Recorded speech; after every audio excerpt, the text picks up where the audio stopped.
પછી આ શું છે સેનેટાઈઝર શું છે તો આપણે ક્યાંક બહારગામ ફરીને આયા હોઈએ પછી કોકના ઘરે ગયા તો પછી આપણે હાથને આમ ગંદા થયા તો આપણે આની અંદર આમ સેનેટાઈઝર કરી પછી આમ ધોવા જોઈએ ને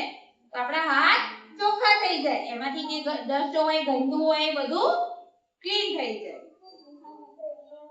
ચલો આ શું છે ઈયરબડ શું છે તો આપણા કાનમાં મેલ હોય તો આપણે તેના વડે કાઢીએ છીએ ઈયરબડ તેના વડે શું છે ઈયરબડ તો આ શેના માટે ઉપયોગી છે કાનમાંથી મેલ નીકળવા આના વડે આપણે શું કરીએ કાનમાંથી મેલ નીકાળીએ કાનમાંથી મેલ કાઢીએ તો જાતે નહીં કાઢવાનું કોણ કાઢે મમ્મી કોણ કાઢી આપે મમ્મી આપણે એકલાએ કરવાનું નહીં ચલો આ શું છે કાના વડે શું કરીએ આપણે માથું ઓળાવો છો તમે બધા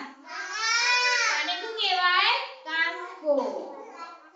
ચલો આ શું છે બોલો ડસ્ટબિન શું છે ડસ્ટબિન તો ડસ્ટબિનમાં આપણે શું નાખીએ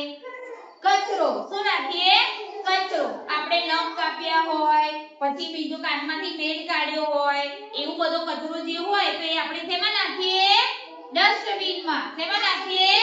ડસ્ટબિન તો આપણે આજે શું શીખ્યા આપણા શરીરની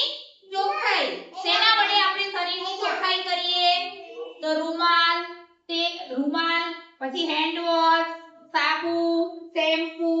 એ બધું આવી ગયું ને તો આને શું કહેવાય આપણા શરીરની ચોખ્ખાઈના સાધનો હે પ્રભુ